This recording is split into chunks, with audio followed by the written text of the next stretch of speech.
The following program was provided by an independent producer solely responsible for its content. The opinions expressed do not necessarily represent the views of this station, its staff, board of directors, or underwriters.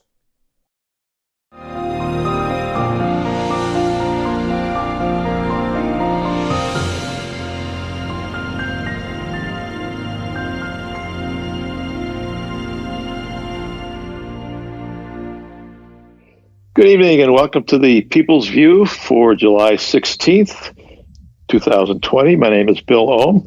I'll be your host for this version of the People's View.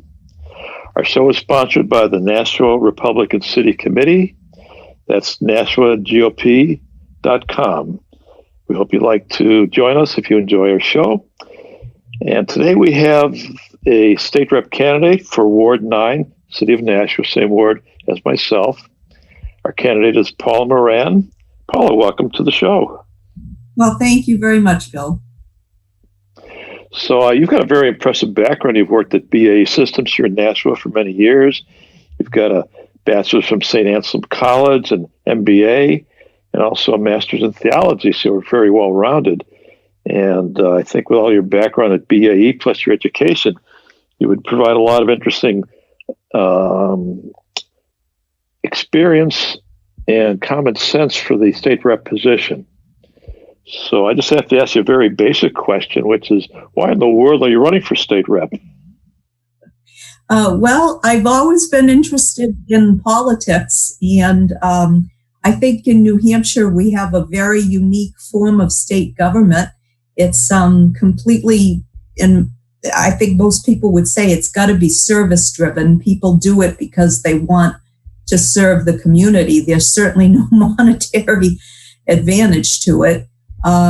So this is just something that, I feel like at this stage in my life, I've acquired enough wisdom and skills, and I'm ready to do something for the community at large. Well, that's terrific, Paula, because as unusual in New Hampshire compared to other state legislatures, we're basically volunteers. We get paid next to nothing. We're just regular people. We're trying to make the life of our fellow citizens a bit better. And we have this legislature, which is largely a big town meeting.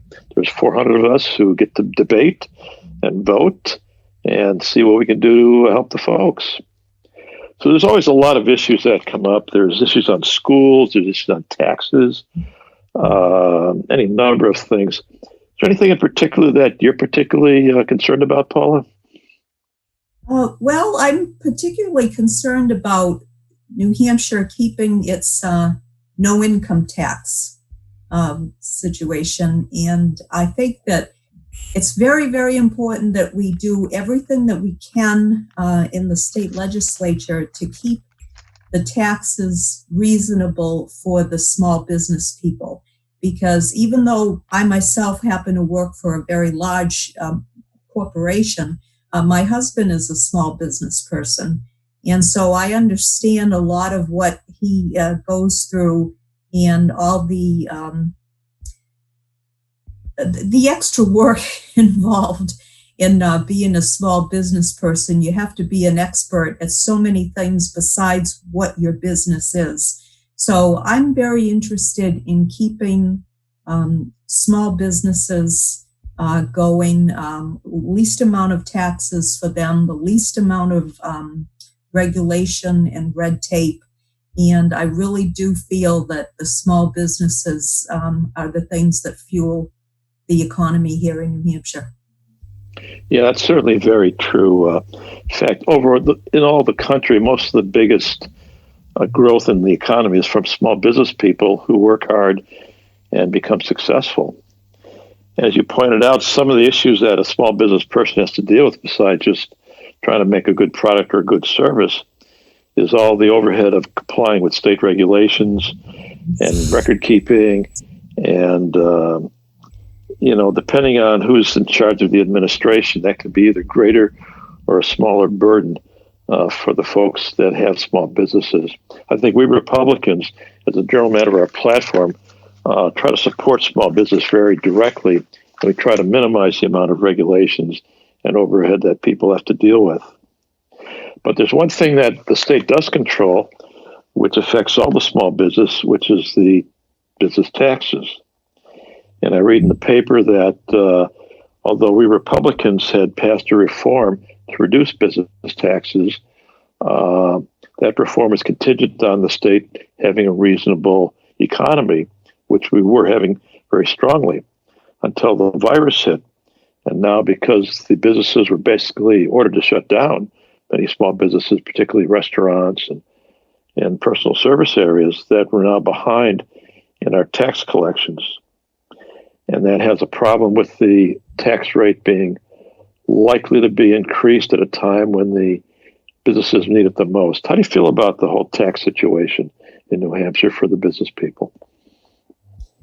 Well, as I said, I think that it's just very important that we keep the taxes for the business people as low as possible, and we make it as easy as possible for them to comply with the regulations that do exist. I personally see what my husband goes through with, keeping up with taxes and OSHA restrictions, and just there's just so much involved. And I just think that we just need to keep it as simple as possible. Let's not throw more obstacles in their way. Let's, if there are laws on the books that need to be enforced, so be it. But I'm not in any way interested in adding any more regulation to small businesses. Yeah. Well, there's several bills that were passed by the Democrat legislature, which are now on the governor's desk. And I want to get your thoughts on those bills because a number of these affect small businesses. One bill that's on the governor's desk, and I've got a copy of it here in front of me, is permitting those who have what's called a reasonable fear of the coronavirus to stay on unemployment and not return to work, despite an employer's effort to have good faith to follow the federal and state guidelines. So in other words, we've got employers that are asking people to wear masks and be cautious and clean the surfaces and provide that environment. But if the employee, for the reason of a fear of the virus, can say, well, that's not good enough for me, I'm still afraid, I want to stay home and be on unemployment. And that can go on for indefinite purposes. Some of us think that fear is not a reasonable fear to just stay on unemployment, that if you're called back into a safe environment, you ought to go back. But people can have concerns. What's your thoughts on that, Bill? Is that something the governor should veto and say we should, if the economy's coming back and your employer asks you to come back to work, should you go back, or should you have the right to opt out by saying you're still scared of the virus? Well, I don't. Let me give you a personal example. As I, mentioned earlier, I do work at BAE Systems, and that's a very large company. Now, ever since the third week about March is when we were asked to work out of our homes, and I'm still working out of my home. BAE is like many other companies. They're working very diligently on a plan to be able to bring back as many people as they can. We have a lot of people at BAE, obviously, if they're building product, they're testing product, they need to be there. There's no way around that. There's a lot of people in support type positions, myself included. I'm a production control person in a focus factory. So I don't necessarily need to be on site. So the company is spending a lot of time and a lot of money developing plans to bring people back in stages. Now, I am very, very confident that BAE is being very responsible and very proactive. I know that when I do go into the plant, anybody who goes into the plant, their temperature is taken on the way in. If you have an elevated temperature, you're simply not allowed access to the campus.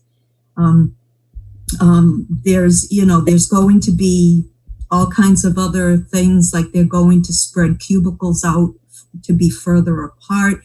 I imagine that when we do actually get back in, we'll see plexiglass and other kinds of safety barriers. Bottom line, I think that the state can have certain guidelines, but each company is going to go through and implement its own realistic process that makes sense for it. Now, there will always be some people who, because of pre-existing conditions, might be more vulnerable to the virus. Certainly I know that BAE is going to work very hard to attempt to accommodate people who, in spite of everything they do not feel comfortable returning to the physical campus. I have a number of colleagues who have pre-existing conditions that make them more at risk. So I think that the state can give certain overall generic guidelines, but I don't want to see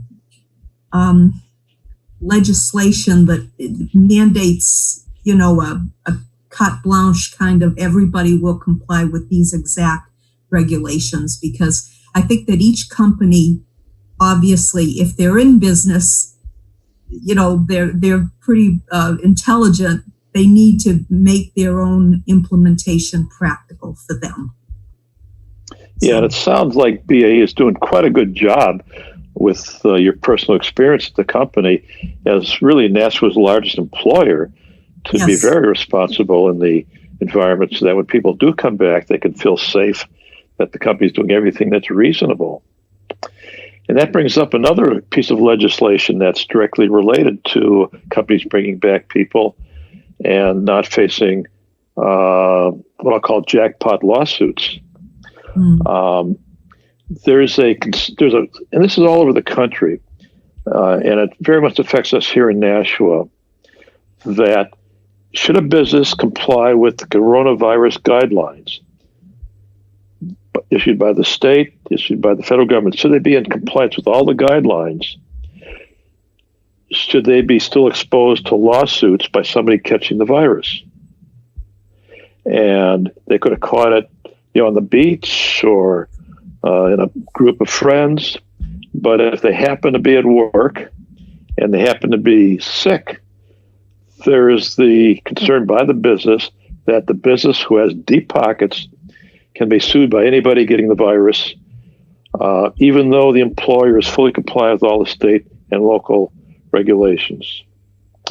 So the bill that we would like to see is to have a safe harbor provision, which is if the business is as responsible as BAE, has followed all the guidelines, even going beyond that, shouldn't they get some immunity from these, I'll call them ambulance chasing lawyers, to try to tack on a judgment onto a company that had nothing to do with this person getting the virus?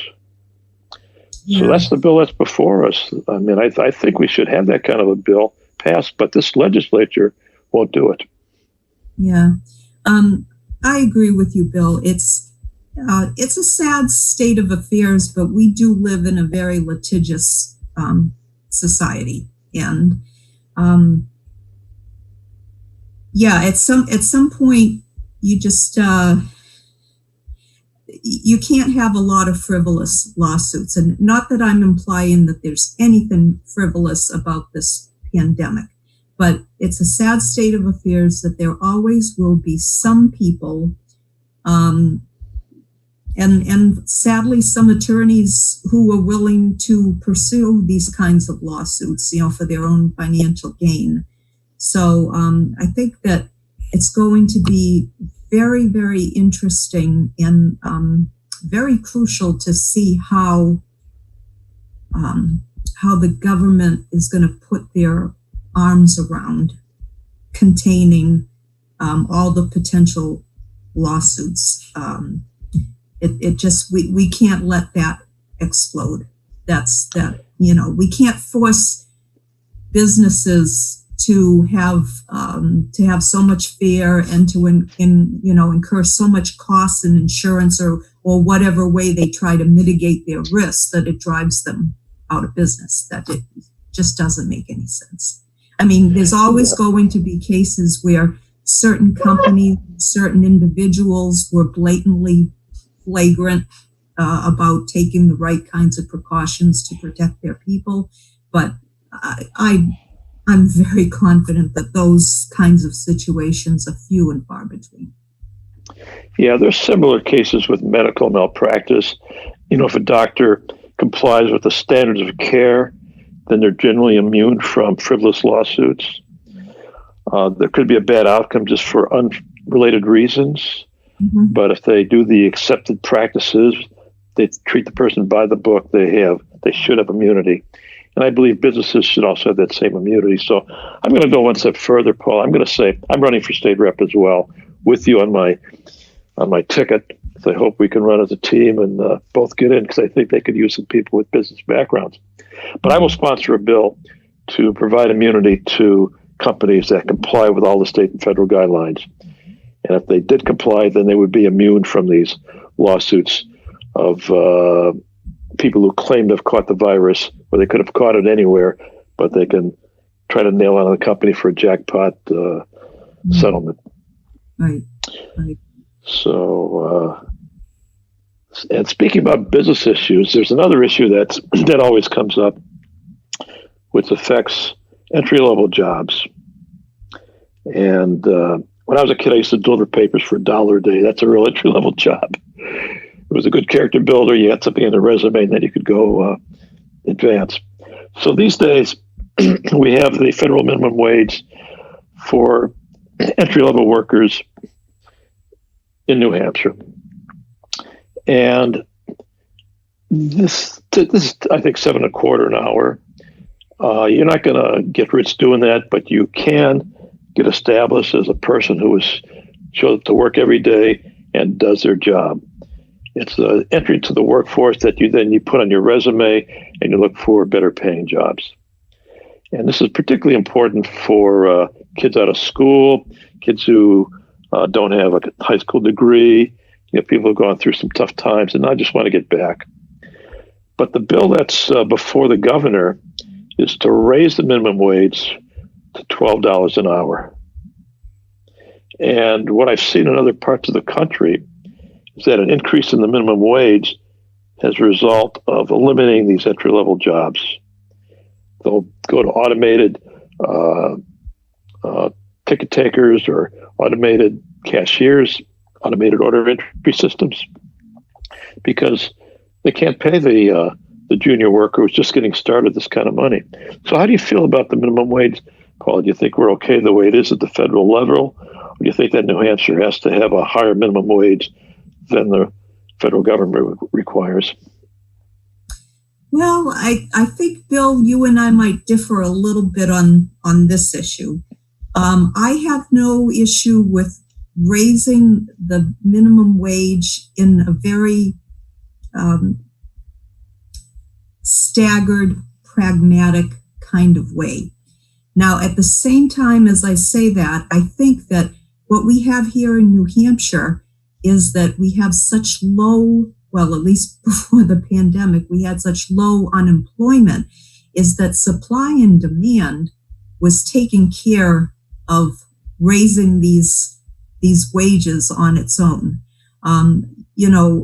I think it's phenomenal when I can go by a McDonald's and I see them advertising that, they've got thousands of dollars for tuition reimbursement.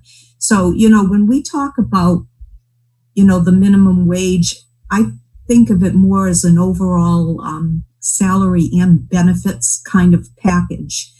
We don't necessarily have to raise an hourly rate to create a better environment for somebody. I mean, I would hope that, a lot of the people who do, happen to work at a McDonald's, say, for instance, that they take advantage of this tuition reimbursement.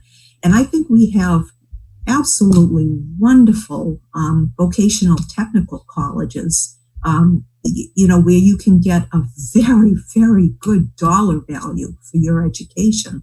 And if you have a certain specific interest, you can take courses there that are very tailored for you. And it doesn't have to be, just like the traditional automotive repair or something like that. I mean, they offer programs for early childhood education. We need a lot of daycares, because we have so many working parents. There's just, there's a lot out there in terms of educational opportunities for people who are willing to avail themselves of it. So back to the whole, minimum wage argument. I personally, I'm in favor of the minimum wage going up somewhat in a staggered, responsible type of way. But also too, we don't have to, I think here in New Hampshire, it's the supply and demand is making that work on its own. So, I would be, before I would actually vote yay or nay on something like that, I would be very, very interested in pouring through the details because, as the expression goes, the poison is always in the details, right? So, Yes. It's like anything else. It's like what, I do at work. You have to understand the minutia and how you're going to accomplish something to know if the net outcome is really the right thing to do. Yeah. Yeah, that's a very thoughtful explanation, Paula. And I will agree with you that the practical matter is not that urgent right now in New Hampshire because due to the demand for workers, we're a low unemployment state. You're probably going to get $12 an hour starting almost anywhere now just because of supply and demand. We need workers. That bids up the price. And you make the excellent point of the benefits that go along with that. If you do get a job at a reliable company like McDonald's, they have the benefits for you that really encourage you to improve yourself through education, helping to sponsor some of that, as well as advancement opportunities in the business. My brother was a store manager at a local paint store in Chicago, a chain, and he just worked his way up, became the assistant manager, and then went on to college and did pretty well for himself. But it's a way to step up and get those credentials established. So that's a very good point. By the way, though, I have to say that this is not a step increase that we're looking at in New Hampshire from $7.25 to $12. That's a 60% jump. And I think much more reasonable would be a stepped increase, as you were pointing out. Maybe make it $8 this year, $9 next year, and so on, and begin to adjust it for inflation instead of just having this very unusual gap, which could affect the very bottom end of the market. Mm-hmm. Let me switch gears a little bit about another business expense. And this also, I think, affects the taxpayers actually more than anybody else. There's a lot of emotional controversy about perfluorocarbons in drinking water. Mm. And there's standards that are set very, very tight nationally based on strong scientific evidence as to what levels become a problem. And then once you get below those levels, then what kind of a safety factor do you need just to make sure you haven't missed anything. Mm-hmm. And for many of these chemicals, they're measured in parts per billion. But in this particular case, these PFASs, they're measured in parts per trillion. So the concentration is so small that they're looking at 1,000th of the normal concentrations for other chemicals. Okay. So unfortunately, I think that's used to make the number appear much bigger than it really is in terms of the actual amount of pollution. And at the federal level, we have guidelines in the order of 70 to 110 parts per trillion of this particular chemical, which is based on science with a good safety margin. But the state of New Hampshire wants to knock that down to about 17, a factor of 5 less than what the federal standards are. And you can say, well, why are we doing that? Because the cost of that's going to be about $100 million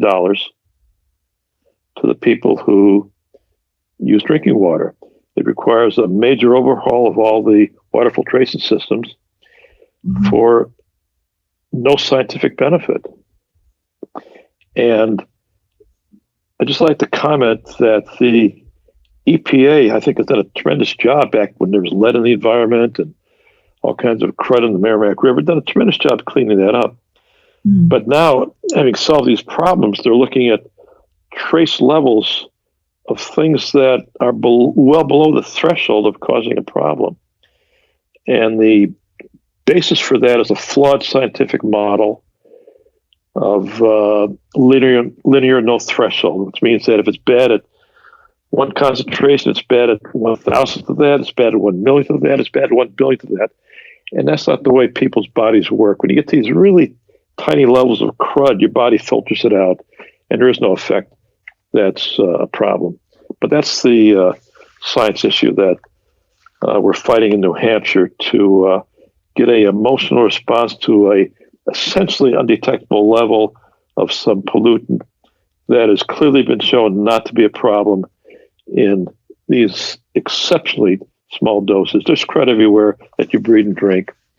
And we have our kidneys and our livers and our mucous membranes to filter out these very trace levels.